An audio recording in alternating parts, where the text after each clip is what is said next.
Hello, I'm Dr. Rosie Kuhn, and this series is called I Want to Be a Better Coach. And I created this series for people who are thinking there's more to coaching and maybe they're just not, they don't have access yet, or they don't know where to look, or they don't know where to find what's next in order to be that more effective, that better coach, the one that you can feel. Every time I say that, I can feel it in my heart. I want to be a better coach. Feel it here as opposed to I feel it here. Like I want to be a better coach so I'm more effective and I get more clients, I get more money, da da da, I look good. It's like, no, this is different. This is I want to be a better coach from here. And so that's what I'm sharing with you is in many ways it's my own experience, the direct experiences I learned and grew myself through 24 years of coaching and training individuals to be coaches and teaching and all the rest of it. And just the direct experience, both as a coach, but also personally, what worked for me personally. Because number one, we are coaches, but before we're coaches, we're people. And our peopleness influences how we be a coach. And so that's a big part of what I'm doing in these videos is looking at who are you as a person and how is that an impact on how you be the coach that you want to be. And we're constantly influencing our coaching through our personal attachments, our identities, our wishes and longings, our anticipations, our fears, all of that's influencing our coaching. So if we can be more aware of what that is, oh, I see how I'm doing this, and that comes from fear or lack, or it comes from inspiration or excitement, exuberance. If we can see that, then we can be more aligned with the truth of ourselves and be more effective and a better coach and have a whole lot more fun. I'm just saying, I'm having a lot more fun because I'm coaching from a different, I'll say listening, and we'll talk about that in a second. Speaking of which, um, Gail Hornaday is somebody that I know. She's an amazing coach. She's an amazing human being. And she said to me the other day, she said, when you listen, she's realizing this, when you listen to yourself, that's when the magic happens. So it's like when I'm listening to myself, that's when the magic happens. And she's experiencing that. You can see my little friend Lucy right there. Um, but you can experience this anytime and anywhere in your life. Uh, and we can practice it as we're growing our capacity to be more effective as coaches. We think if we ask the right question, if you will, or we know what the problem is and how to advise or counsel or support people to problem solve, that our clients are going to get better, if you will. But my perspective is one of more of a spiritual, human spirit kind of self, where we're including all of ourselves. And I'm including all of my client, not just the part that wants to be having the life that they want, but they want something more. So that's what I'm speaking to today is this part of you that may need to practice listening to yourself as you're coaching. And as you do that, you go, wow, I can see where my listening, and I say this in my trainings, is we have a listening for. What are you listening for with your clients? And what are you listening from? In a sense, there's perceptions, there's your context or beliefs or judgments. And oftentimes we're listening from our judgments or our perspective or assumptions that may not be valid and certainly not valid for your client because they have their own set of stuff. But when I'm listening for myself, like what am I thinking or what's going on for me, then I can be more clear about what's going to come out of my mouth in service to my client as opposed to service to my thinking. I had a client, let me think if I can say this, not quite yet because, oh, I know. What I was going to say was she is in some ways, and my client, I'm going to call her Evelyn. And Evelyn is in some ways dragging her feet. She's kind of slowly moving towards what she says she wants. But because she's so afraid of what she might have to deal with, she is just like keeps resisting. and just dragging her feet. She's brilliant and she's amazing and she's got such great insights.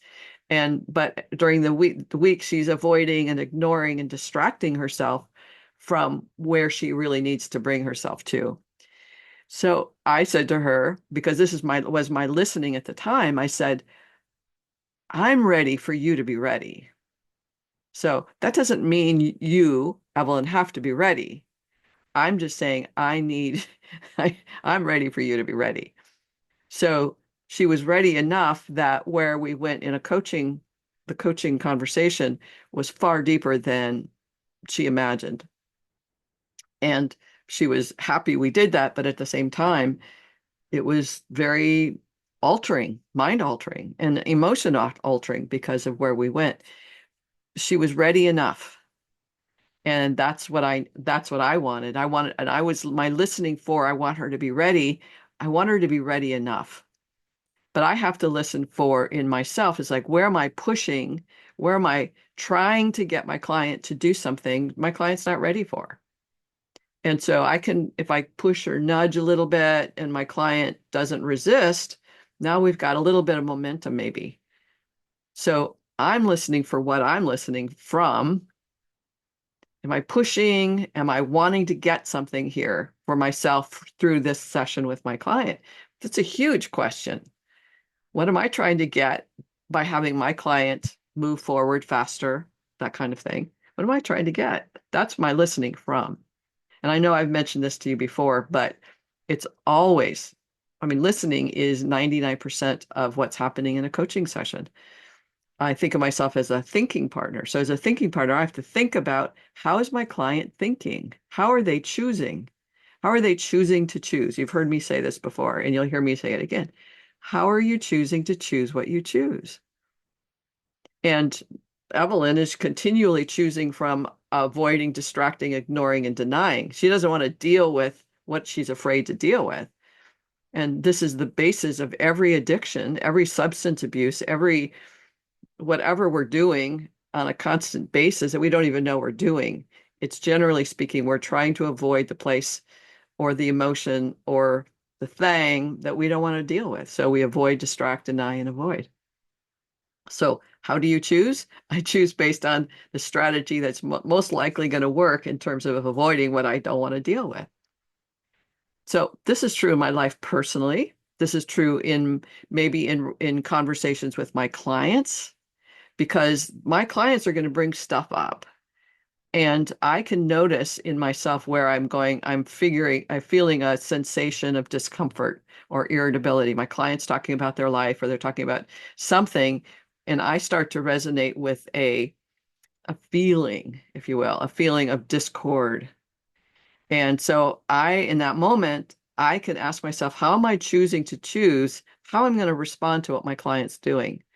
Am I going to choose based on what I'm feeling and what I'm going through or what it triggers for me personally? How am I going to choose how am I choosing in that moment? I can ask myself, first of all, how am I choosing? With Evelyn, it was challenging because, in a sense, I have to choose. My choosing is to honor her and respect her in terms of where she's at right now. I'm also honoring what she wants from our work together. We've been working together almost 2 years, and I want her to experience what she's really wanting to experience there, as opposed to constantly experiencing herself dragging her feet and on occasion feeling these moments, these spikes of joy and connection with herself. So part of me I'm listening from is I want her to experience this more quickly.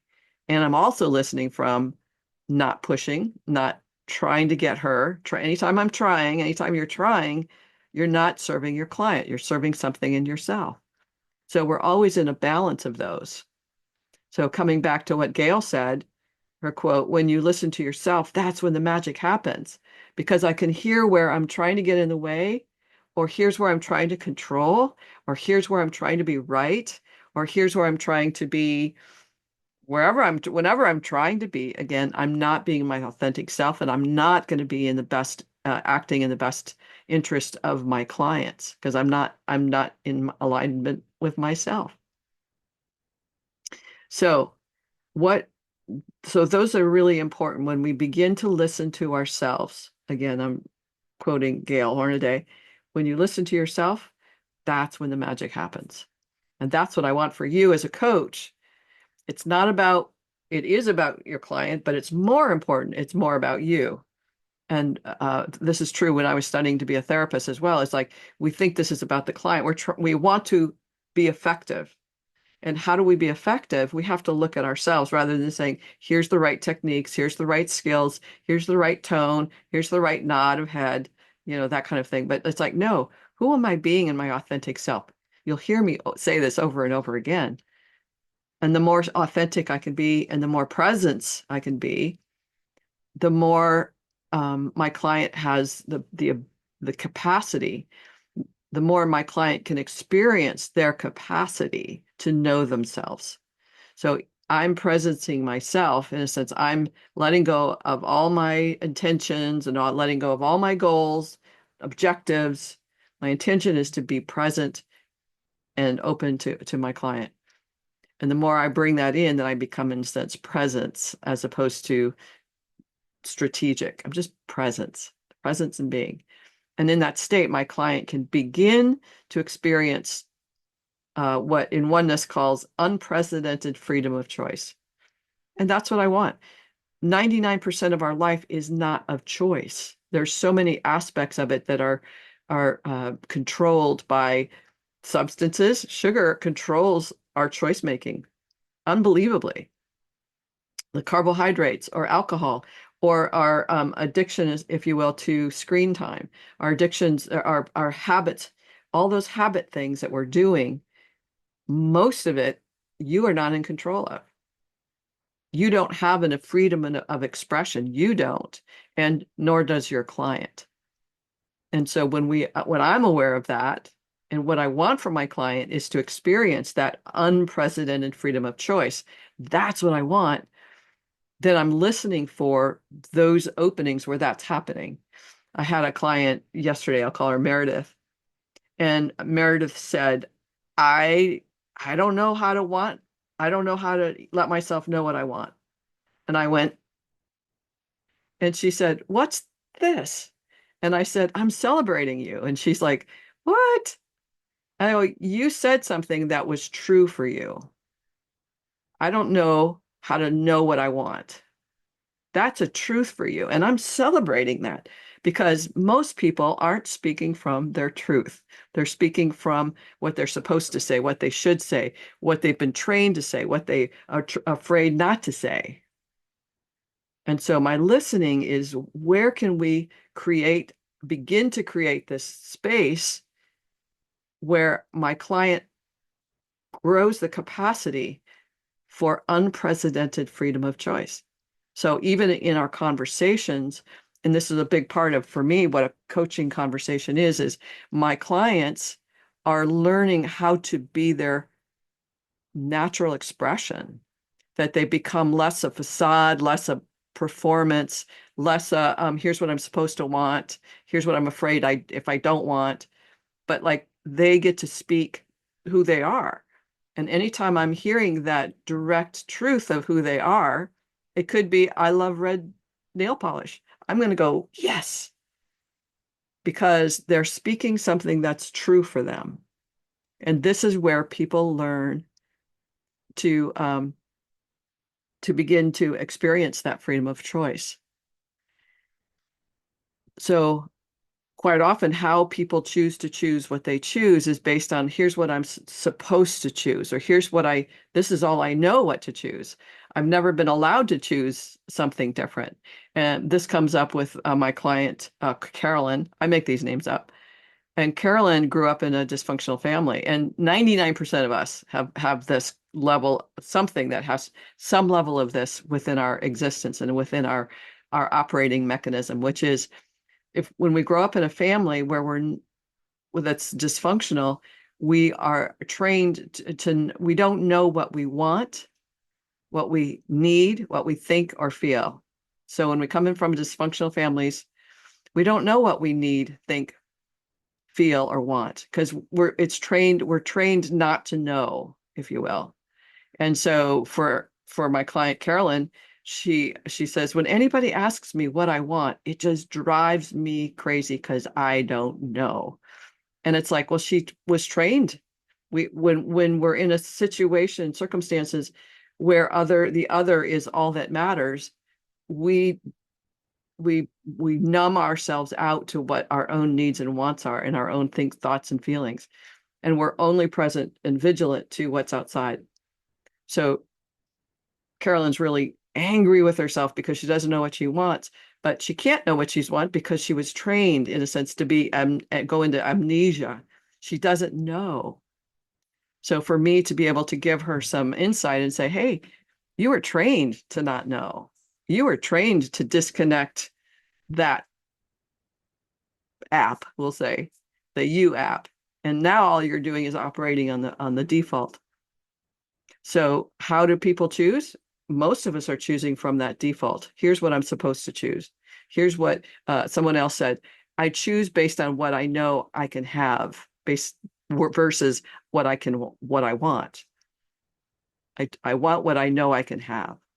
So you're going to hear this from your clients, and you're going to go, wow, that's fascinating. So these conversations that I'm having with my clients are conversations and not strategic, if you will. I want my client to have the experience they want of fulfillment and connection with themselves and the expression, this unprecedented freedom to choose to choose what they want to choose from that place of playful or inspired or passionate connectivity, that rather than I have to choose this because I'll get in trouble, or I have to choose this because it's the only thing I know to choose. So this is basically, I guess this is all I have to say because I'm repeating myself, is begin if you want to, and I never tell people what to do. Like, here's the practices, like begin. No, just notice you're listening. Notice you're listening, what you're listening for, and listen to yourself. This is what we want for our clients. We want them to listen and hear themselves. For me as a thinking partner, I'm saying, how are you thinking about this? And they can't know how they think about this until they start to listen. And I'm listening for them and saying, here's what I'm hearing. What are you hearing? Or I'm speaking to something and I'll say, what's showing up for you? What's going on for you? What's coming up? What's, and I because as I'm speaking or we're in this conversation, they're having a process. They're in an experience of themselves.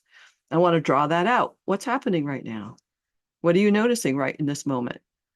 That allows them to grow that capacity to listen to themselves and then speak it because it's a safe space in this place of presence. All right, I'm going to leave you with that today. Thank you so much for being here. Please, if you like this, please thumbs up, subscribe if you'd like. Please share it with other people if you'd like. I'm happy to share it. And down below, you'll find all kinds of different opportunities to work with me or enjoy some of my books or blogs or videos, courses that are coming up, that kind of thing. And if you have any questions and comments, please leave them. All right. Blessings, big hugs. Bye for now.